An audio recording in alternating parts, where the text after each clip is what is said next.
കുറച്ച് ദിവസം മുമ്പ് എൻ്റെ ഫ്രണ്ട് വെക്കേഷനിൽ അവർ ഒരു ട്രിപ്പ് പോകുന്നതിനെ പറ്റിയൊക്കെ സംസാരിക്കുന്നത് ഞാൻ കേട്ടു.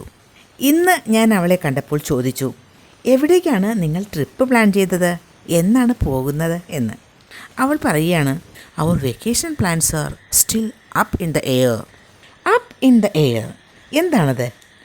Not decided, uncertain. ഇപ്പോഴും അത് തീരുമാനിച്ചിട്ടില്ല, അത് ഇപ്പോഴും ഉറപ്പില്ലാത്ത ഒരു കാര്യമാണ്, അതൊന്നും ഫൈനലൈസ് ചെയ്തിട്ടില്ല എന്നർത്ഥം. അവർ vacation plans are still up in the air. ഒരു ഡിസിഷൻ അല്ലെങ്കിൽ ഒരു situation is up in the air എന്ന് പറഞ്ഞാൽ അതിനർത്ഥം അത് അതിനെപ്പറ്റി ഒന്നും പ്ലാൻ ചെയ്തിട്ടില്ല, ഒന്നും അതിനെപ്പറ്റി തീരുമാനിച്ചിട്ടില്ല എന്നാണ്. വേറൊരു എക്സാമ്പിൾ നോക്കൂ. I have no idea who will be coming to dinner next week. The guest list is still up in the air. I have no idea who will be coming to dinner next week. Next week ആരൊക്കെയാണ് ഡിന്നറിന് വരുന്നത് എന്നതിനെപ്പറ്റി I have no idea, എനിക്കൊരു ഐഡിയയും ഇല്ല. The guest list is still up in the air.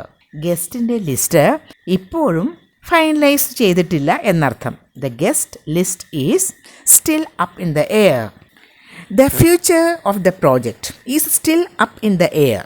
എന്നാൽ ആ പ്രോജക്റ്റിൻ്റെ ഭാവിയെപ്പറ്റി ഒന്നും തീരുമാനമായിട്ടില്ല. The future of the project is still undecided. ഇനി ഒരു കോൺവെർസേഷൻ ശ്രദ്ധിക്കൂ. Are you going to India on business next week? നിങ്ങൾ ഒരു ബിസിനസ് ആവശ്യത്തിന് വേണ്ടി നെക്സ്റ്റ് വീക്ക് ഇന്ത്യയിലേക്ക് പോകുന്നുണ്ടോ? I am not sure, it is still up in the air. ഓ, എനിക്കതിന് ഉറപ്പൊന്നുമില്ല, ഇപ്പോഴും അത് ഒരു തീരുമാനവുമായിട്ടില്ല. Y is that? എന്തുകൊണ്ടാണ് അങ്ങനെ? We are still negotiating. ഇപ്പോഴും ഞങ്ങൾ നെഗോഷിയേറ്റ് ചെയ്തുകൊണ്ടിരിക്കുകയാണ്. If we can't come to a basic understanding with the other company, ഇപ്പോഴും ഞങ്ങൾക്ക് ഒരു ബേസിക് അണ്ടർസ്റ്റാൻഡിങ്ങിൽ എത്താൻ പറ്റിയില്ല എങ്കിൽ we will cancel the trip. ഞങ്ങൾ ആ ട്രിപ്പ് ക്യാൻസൽ ചെയ്യും. Have they made a decision about what to do? അവരെന്തെങ്കിലും തീരുമാനിച്ചോ അതേപ്പറ്റി, എന്താ ചെയ്യേണ്ടത് എന്നതിനെപ്പറ്റി? No, it's still up in the air. ഇല്ല, അത് ഇപ്പോഴും ഒരു തീരുമാനവുമായിട്ടില്ല. Not decided. They will decide by the end of the week. അവർ ഈ ഒരു വീക്കിൻ്റെ അവസാനമാകുമ്പോഴേക്കും തീരുമാനിക്കും. They will decide by the end of the week.